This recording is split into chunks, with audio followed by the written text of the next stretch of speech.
Vamos orar a Deus. Senhor nosso Deus e Pai, nós te agradecemos. Obrigado, Senhor Pai, Deus Pai, por este lugar, por esta noite, por esta oportunidade, por esta graça. Maravilhas, Pai, para que o teu nome seja glorificado. Sobre nós, abre a nossa mente, abre a nossa cabeça, abre o nosso entendimento, abre o Senhor de forma poderosa, que não haja nenhum espírito de confusão, Papai querido, que não haja nada, Senhor, que nos confunda, pelo contrário, que o teu Espírito ministra o nosso espírito, Senhor, em todos os momentos. É o que pedimos e agradecemos, em nome de Jesus. Em nome de Jesus. Obrigado. Gostaria que os irmãos abrissem as vossas Bíblias em Sofonias. Sofonias.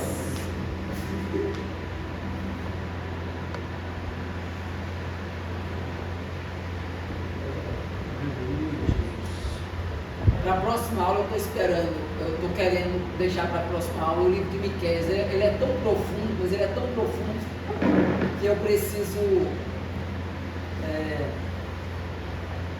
ter um tempo só para ele, para Miqueias. Profundidade muito grande. O livro de Sofonias. Quem tiver encontrado, por favor, abra, já leia para mim, por favor, versículo número 1, capítulo 1, versículo 1. A palavra do Senhor, pode ler. A palavra do Senhor que veio a Sofonias, filho de só um momentinho só. A palavra do Senhor que veio a Sofonias, filho de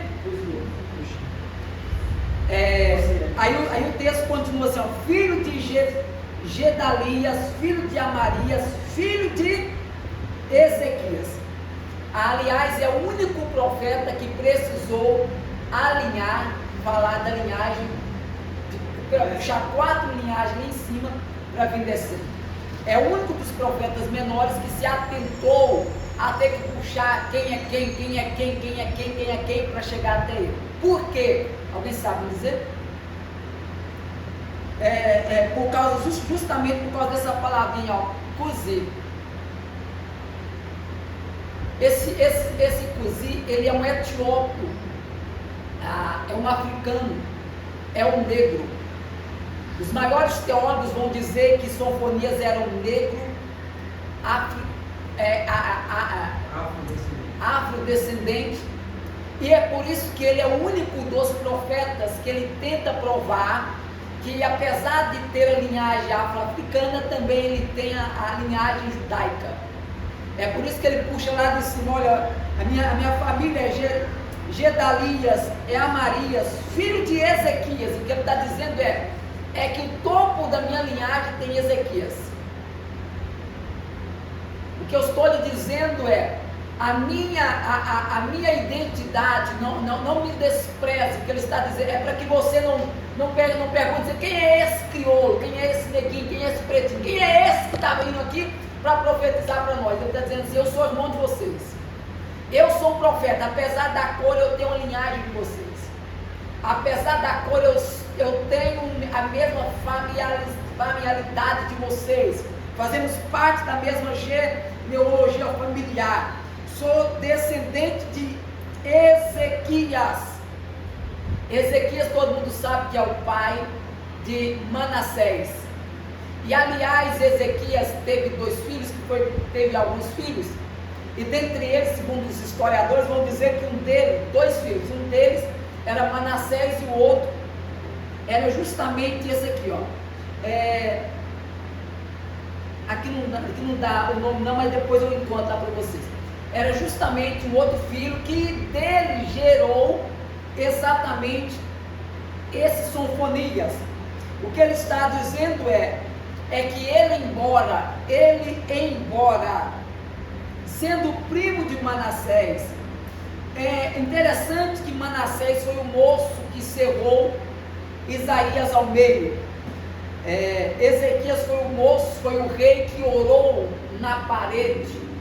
Quando Deus mandou um decreto, o profeta sai Só que Deus fica enquanto o rei está com a cara na parede, o profeta vai embora, mas Deus fica no estabelecimento ouvindo Ezequias orar. Esse profeta Sofonias, ele vai ser profeta na época de Josias. Eu já expliquei para vocês que Josias foi um dos melhores reis que se houve. Josias foi um dos melhores reis que existiu. Eu acho interessante, porque alguns vão dizer que Sofonias, ele tem algumas mensagens aqui que me chamam a atenção. O verso de número 1 diz assim, filho de Amon, rei de Judá. O que ele está dizendo eu tenho uma descendência, e a minha descendência vem aí justamente da tribo de Judá. Só para vocês entenderem, logo após vocês vão entender por que ele começa com a tribo de Judá.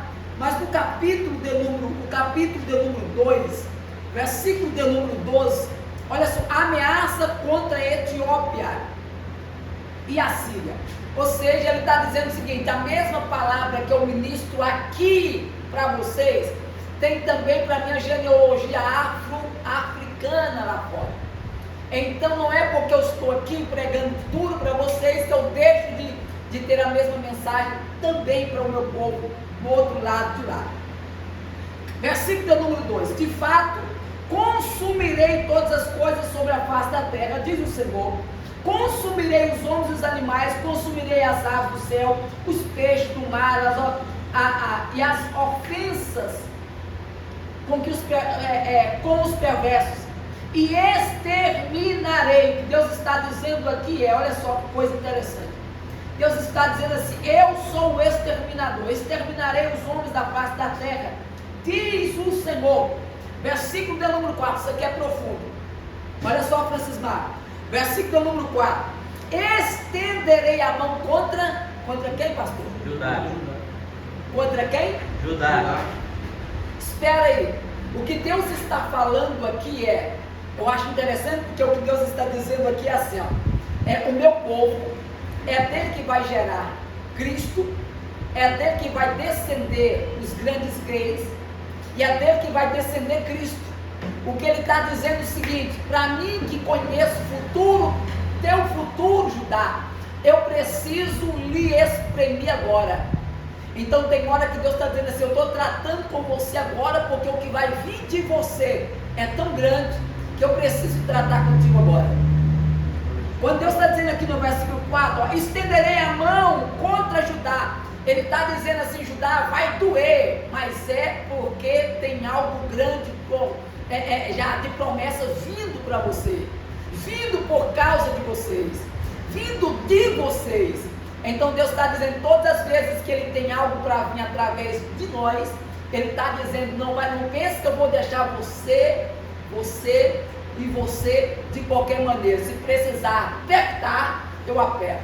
Deus está dizendo aqui, estenderei a mão. Então, ou seja, se precisar dar uma apertada, dar uma amassada, fazer qualquer coisa, eu vou fazer. Por quê? Porque de você está vindo alguém grande.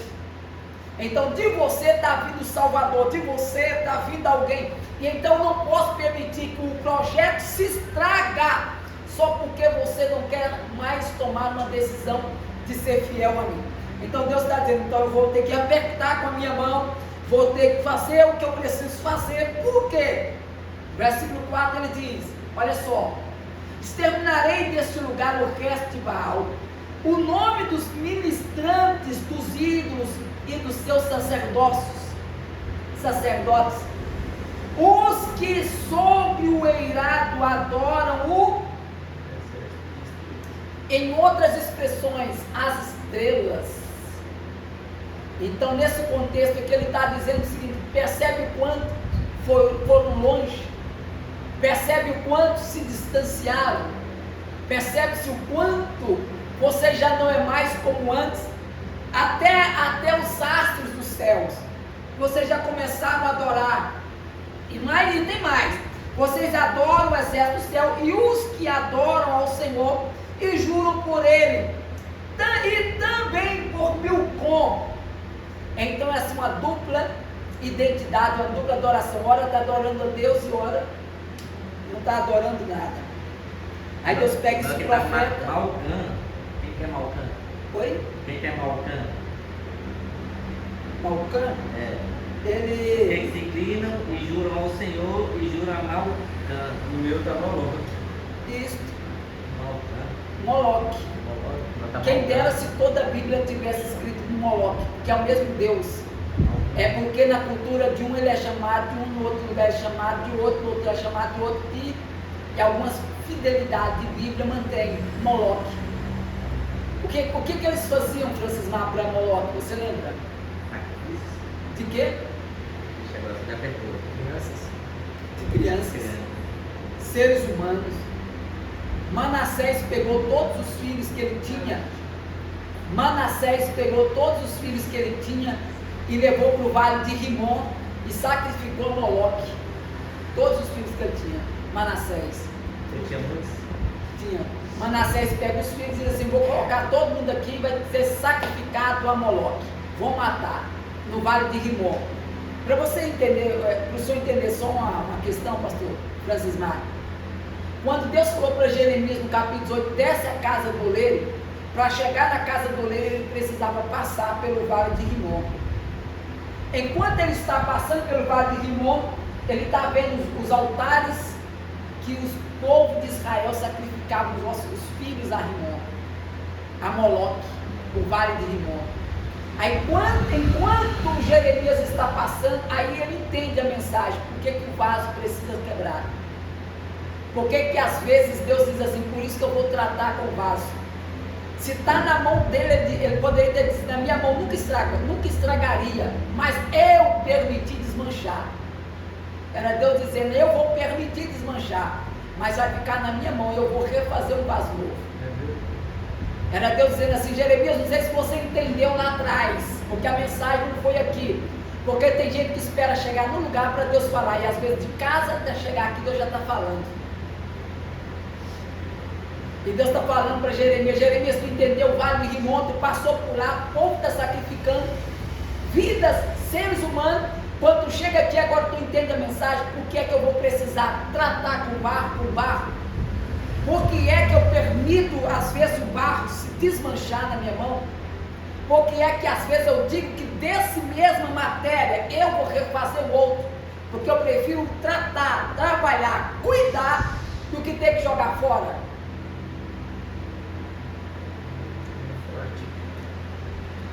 E o interessante que Sofonias, segundo os historiadores, vão dizer que na época em que Manassés começou a matar os filhos, a descendência, até Sofonias era para ter caído no meio. Só não caiu porque o nome de Sofonias significa aquele a quem Deus escondeu, ou a quem Deus protege.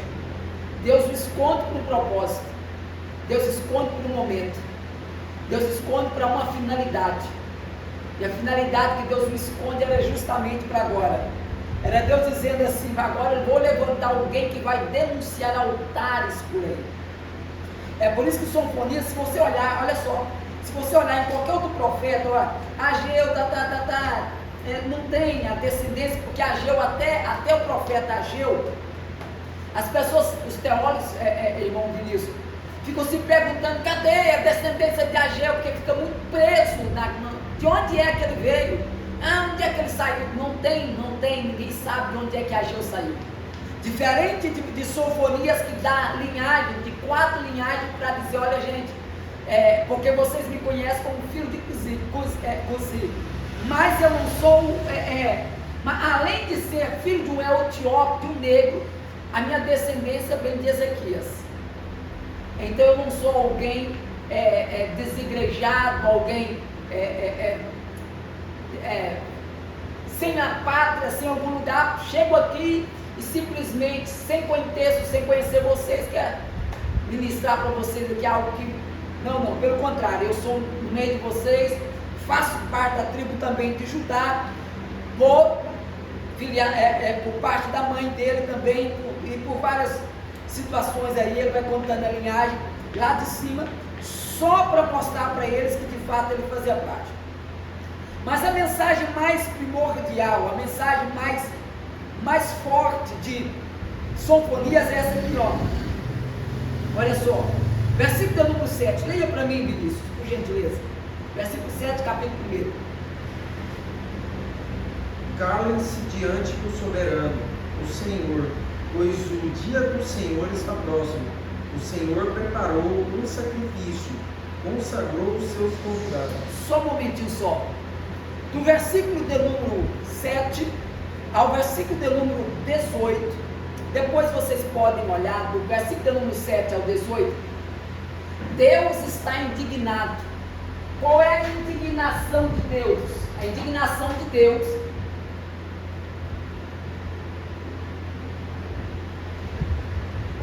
é porque Deus disse assim: olha, vocês estão tão afastados do propósito que conseguem vir para a minha presença e conseguem ficar do lado de fora. Vocês me adoram de dia e cultuam outras coisas à noite. Vocês vivem uma vida dúbia. Ora é crente, ora não. Ora me serve, ora não. Ora está firme, ora não. Vocês são relativamente, vocês aparentemente parece que vocês estão na minha presença. Quem vê vocês cantando diz assim: oh, que perfeito louvor. Aí Deus pegou e gritou no versículo 7: cala-te. A expressão aqui, os maiores, eu hoje estava olhando pelo menos 7 comentaristas sobre esta frase aqui de Sofonias, e todos eles colaboraram com a mesma interpretação, dizendo que era Deus dizendo assim: cansei desse louvor de vocês, cansei desse culto de vocês, cansei dessa adoração de vocês. Era Deus dizendo: cala-te. Por quê? Porque eu prefiro que vocês calam, porque não está bem no meu ouvido a canção de vocês. O culto de vocês não me agrada, a canção de vocês não me agrada, a adoração que vocês chamam de adoração não me agrada. Cala-te!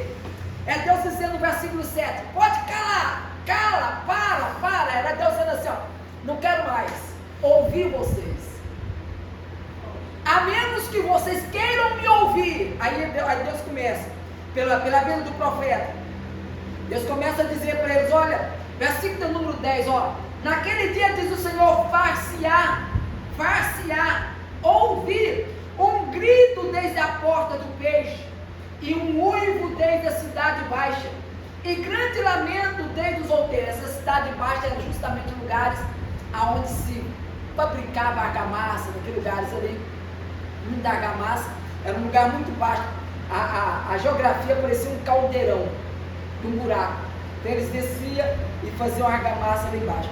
Deus está dizendo: até lá, o ruivo vai ter que ser ouvido.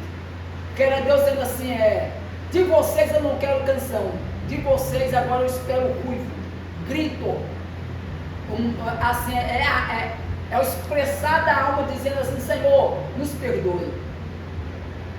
Era Deus dizendo assim: ó, em vez de cantar, eu gostaria que vocês gritassem, clamassem.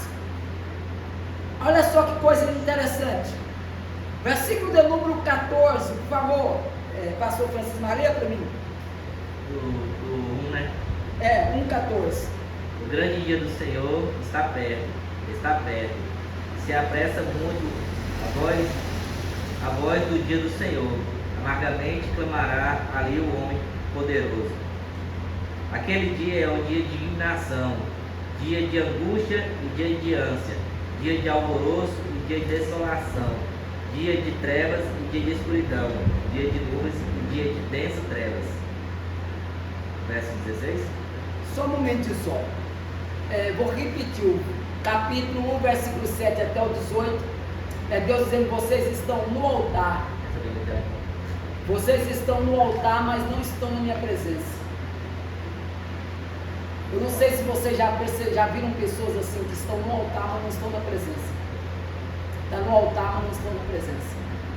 O livro de Sofonias, do versículo 7 ao versículo 18, a indignação de Deus é essa: vocês estão no altar, mas não estão na minha presença. É aquela questão, deixaram que a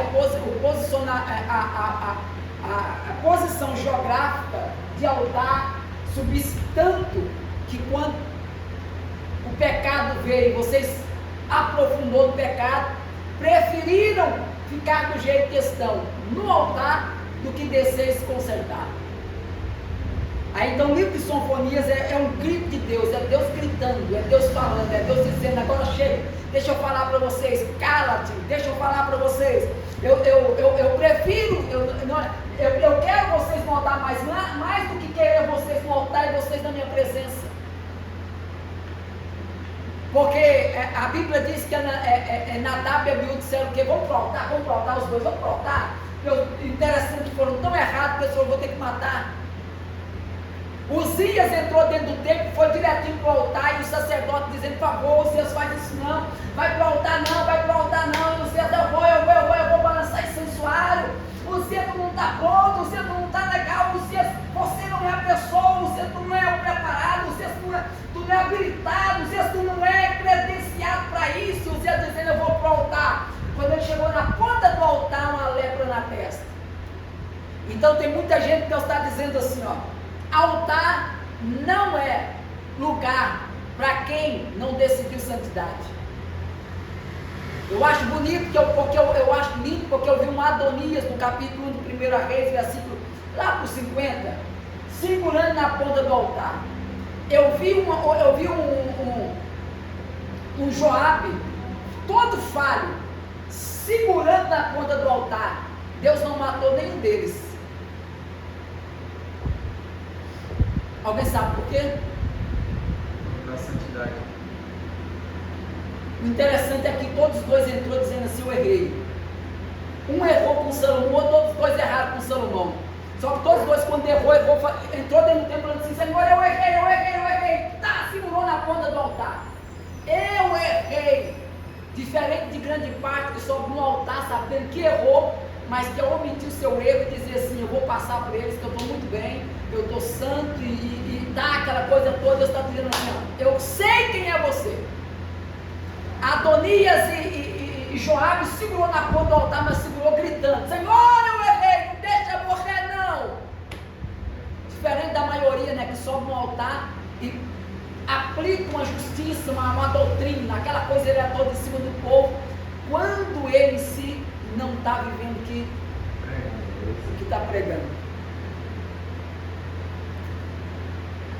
Capítulo de número 2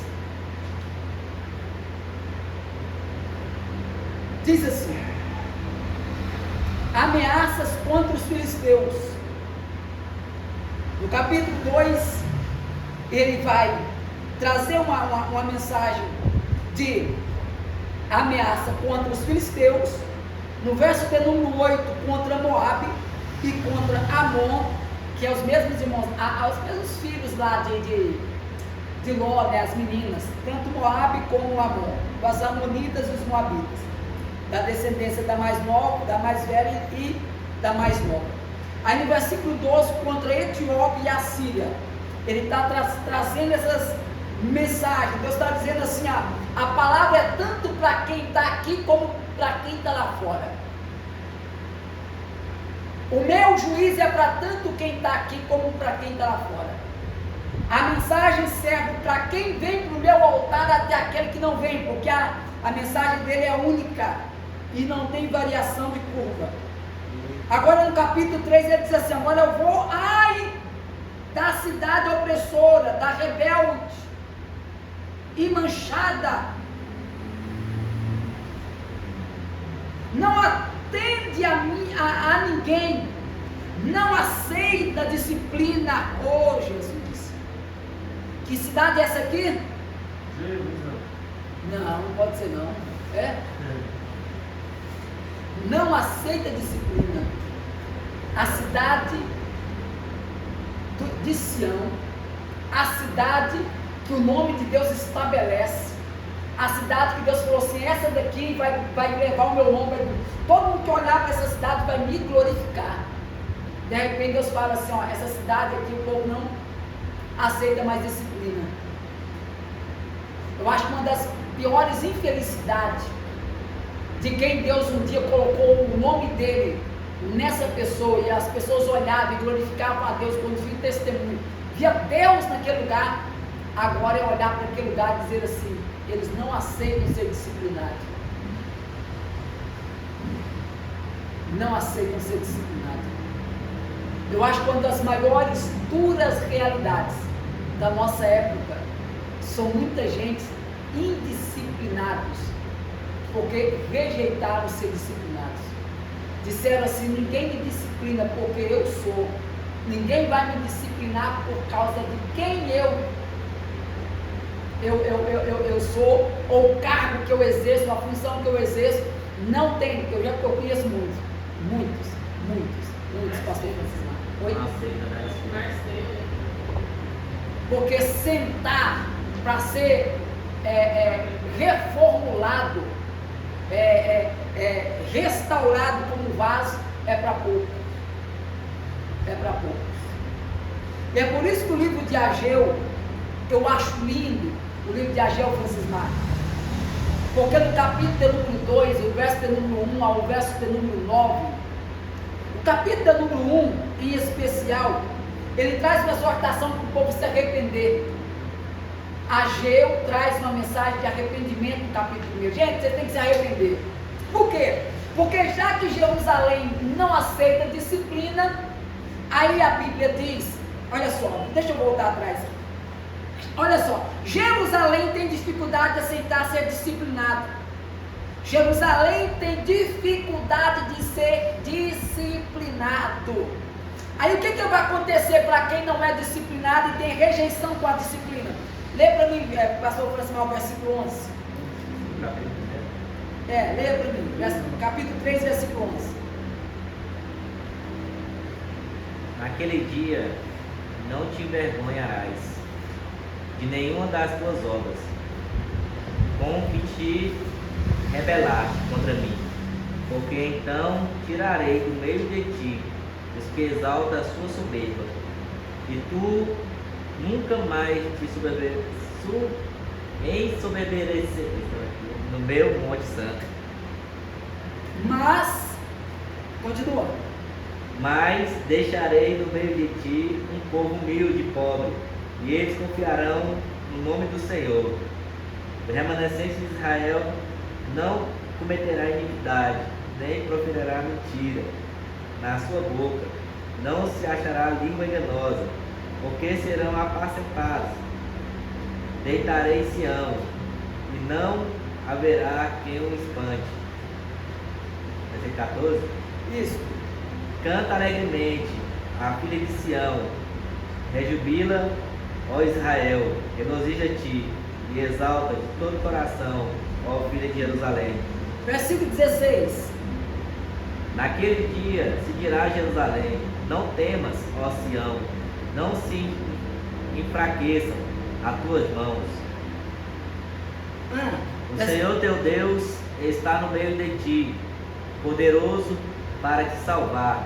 Ele se deleitará em ti com alegria, calar-se-á por seu amor, regozijar-se-á em ti com júbilo. Os que em ti se entristecerão por causa da reunião solene, e eu os congregarei. Esses para os quais o peço foi uma afronta. Só um momento, só o que era uma reunião solene? Você lembra, Francisco? Reunião solene. Deve ser uma reunião de, como se fosse uma correção, né? O que era uma reunião solene? Onde as pessoas de mais alto patente e as pessoas mais sábias se reúnem, né? Para tratar um assunto que é sério, né? Que é sério. E o interessante é que Deus em todo momento está dizendo aqui, ó, vai chegar esse momento que as coisas sérias serão tratadas com seriedade, que Deus vai fazer, vai gerar situações para que algumas coisas sérias sejam tratadas como precisam ser tratadas. Porque até então o profeta Sofonias está tratando uma situação que ele tem pouco para se tratar por questão de que quem está no reino, quem está no trono, é um dos homens que mais conseguiu trazer a nação para Cristo. Só que quando a gente olha que parece que trouxe a nação para Deus, para o Pai, para Deus, interessante é que sempre fica umas pequenas sequelas de pessoas que descomprometidas. Então talvez o que Sofonias esteja dizendo é: sempre terá quem vem e faz o que precisa ser feito, mas até aqueles que vão ficar indecisos, não vão assumir sua posição, não vão assumir, não vão se converter, não vão se comprometer. E é dentro desse cenário de descomprometimento com o que é de Deus, é que Deus levanta Sofonias para dizer para eles. Olha só, versículo de número 19, do capítulo 3. Eis que naquele tempo procederei contra todos os que afligem, salvarei os que cocheiam, e recolherei os que foram expulsos, e farei deles um louvor e um nome de toda a terra em que sofrerem, e que nomia naquele tempo eu vos farei voltar e vos recolherei, certamente farei de vós um nome e um louvor entre todos os povos da terra, quando eu vos mudar a sorte, diz o Senhor, quando eu vos mudar a sorte diante dos vossos olhos, diz o Senhor. Eu acho interessante, e aqui termina o livro de Sofonias, o que eu disse para vocês, que ele foi profeta na época de Josias, um dos melhores reis que já se levantou. Só que Josias, aos 8 anos de idade, foi mentoreado por Ilquias, sacerdote Ilquias. E Ilquias era tão... Uma vez eu ministrei uma mensagem, há uns 10 anos atrás, Ilquias não pode morrer. Nosso grande problema hoje é quando alguns líderes tomam algumas decisões sem ouvir Ilquias. Todas as vezes que Josias ouviu Ilquias, teve êxito. Só que teve um dia na sua idade de 39 anos. Levantou o rei Neco lá do Egito, foi subir chamou a Síria e disse assim: Síria, vamos lá, vamos pegar a Babilônia, vamos não sei o que, vamos nos ajuntar, vamos. Só que enquanto eles estavam subindo, Josias apareceu e disse assim: aqui vocês não passam. Não tinha nada a ver com ele, a guerra não era nem dele.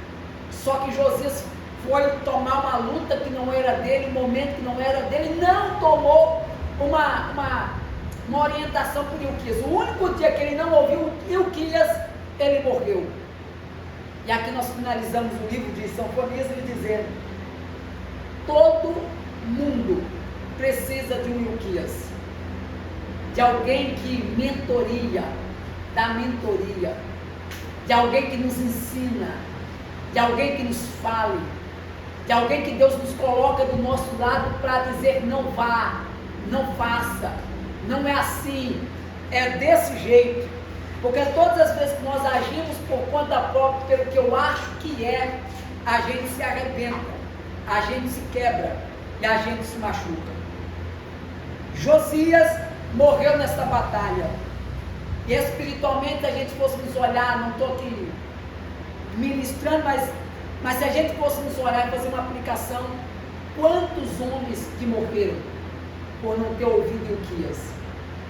Quantos homens fizeram gigantescas coisas para Deus, foram gigantes no altar, foram gigantes sentados, reinando, assumindo controle, tomando decisões, foram homens gigantes, enquanto ouvia Ilquias.